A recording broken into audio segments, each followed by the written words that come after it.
Theatres खुल चुके हैं और मूवीज़ का रिलीज़ होने का सिलसिला एक बार फिर से शुरू हो चुका है। ऐसे में मार्वल्स जो कि अब एक पूरी नए तरीके से हम सभी के सामने आ रहा है, नई तरह के कैरेक्टर्स को लेकर अब अपनी मूवीज़ लेकर आ रहा है, जिसमें कि ब्लैक विडो रिलीज़ हुई है और एक और नई मूवी रिलीज़ हुई है जिसका कि नाम है शैंग-ची। शुक्रवार 3 सितंबर को भारत के सिनेमा हॉल में रिलीज़ हुई शैंग-ची the legend of ten rings किसी एशियाई सितारे की लीड किरदार को लेकर बनी मार्वल की पहली फिल्म है।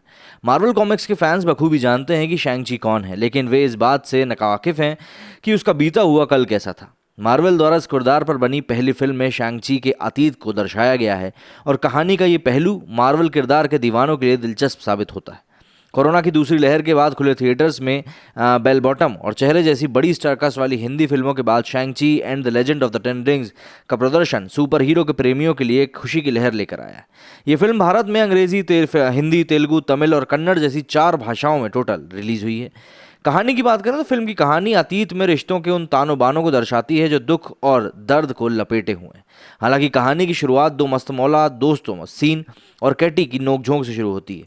ये 2 गहरे दोस्त अपने परिवार और कार पार्किंग की अपनी नौकरी में मस्त हैं। तभी इनकी ज़िंदगी में भूचाल आ जाता है जब कुछ मायावी शक्ति से लैस लोग सीन का लॉकेट छीन लेते हैं। अपने लॉकेट बस यात्रियों और केटी को बचाने के चक्कर में सीन जो लड़ाई लड़ता है उससे उसकी असली पहचान उजागर हो जाती है और वह कोई आम लड़का नहीं बल्कि एक सुपर हीरो है। वहीं से सीन अपने उस अतीत का सामना करने को मजबूर हो जाता है जिसे वो 10 साल पहले छोड़ आया था। असल में पूरे 10 साल बाद सीन को उसके पिता टोनी लियोंग ने जिसका किरदार निभाया है उसका बुलावा आता है, जो न केवल टेन रिंग्स का लीडर है बल्कि सैकड़ों साल जी चुका चमत्कारिक शक्तियों वाला जांबाज योद्धा भी है। अपनी वाइफ और सीन की मरी हुई मां को जिंदा घर लाने के लिए वो सीन, केटी और उसकी बहन को बंदी बनाकर अपने कब्जे में कर लेता है। सीन ये जान चुका है कि उसका पिता उसकी मां के मुंह में अंधा होकर बुराई के रास्ते पर चल निकला है और उसकी मां के गांव को तबाह करके बुराई के एक ऐसे रास्ते को खोलने जा रहा है जो समस्त मानव जाति के लिए विनाश का कारण बन सकता है। क्या सीन अपने पिता को रोक पाएगा? अच्छाई के रास्ते पर उसको दोबारा लौटा पाएगा? ये सब देखने के लिए हमको ये मूवी देखनी पड़ेगी। मार्वल स्टूडियो सुपर हीरोज़ के मामले में हमेशा से उस्ताद रहा है, मगर इस सीज़न में जब उसकी 2 वेब सीरीज़ वांडाविजन और the falcon and the winter soldier fans को उतना नहीं लुभा पाई तो स्टूडियो अपने एक अन्य कॉमिक बुक सुपर हीरो शैंग-ची को लेकर आई। और इसमें दो राय नहीं है कि निर्देशक डेस्टिन डैनियल क्रेटन ने पूर्ण की संस्कृति, सभ्यता, पौराणिक मूल्यों और मार्शल आर्ट्स को बखूबी सबके सामने परोसा है।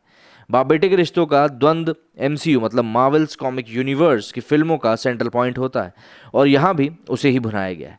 फिल्म के पहले भाग में जहां मॉडर्न मार्शल आर्ट के हैंड टू हैंड कॉम्बैट में सांसें तेज हो जाती हैं, वहीं इंटरवल के बाद जब कहानी सीन की मां के तिलिस्मी गांव की ओर बढ़ती है तब विजुअल्स देखकर दर्शक चकित हुए बिना नहीं रह पाते। डेव कैलहम के साथ मिलकर क्रेटन ने बैक स्टोरी के रूप में इमोशनल कहानी बुनी है, मगर वो इमोशंस उस तरह से झकझोर नहीं पाते। फाइट और विजुअल्स की दृष्टि से फिल्म का क्लाइमैक्स दमदार है, मगर फिल्म का पेस बहुत तेज है। हाँ, विलियम पोप की सिनेमेटोग्राफी से ये कहानी पर्दे पर जीवंत हो उठती है। फिल्म का संगीत कहानी को और आगे बढ़ाने में मददगार साबित होता है। प्लेटोनिक लव को दर्शाती सिमू लियू और एक्फिना की केमिस्ट्री पर्दे पर सजती है। एक आम लड़के से लेकर सुपर हीरो के ट्रांसफॉर्मेशन को सिमू लियू ने बहुत खूबी से दर्शकों के सामने उसको दर्शाया है। उनकी मासूमियत और चपलता देखते ही बनती है। दमदार विलन के रूप में आइकॉनिक टोनी लियोंग करिश्मे को बरकरार रख पाते हैं। एक कठोर पिता के रूप में बेटे सीमू के साथ फाइट सीक्वेंस में इन दोनों को देखना मजेदार होता है। फलाचेन के साथ उनकी जुगलबंदी भली लगती है। मिशेल युआ को एक छोटा किरदार देकर उनके किरदार को ज़ाया कर दिया गया है। अब सबसे बड़ा बात यह आती है कि भाई इस मूवी को क्यों देखना चाहिए। मार्वल किरदारों के चाहने वालों और पहले एशियन सुपर हीरो को जानने की उत्सुकता रखने वाले फैंस को ये फिल्म ज़रूर देखनी चाहिए। और वैसे भी ये MCU यूनिवर्स की मूवी है।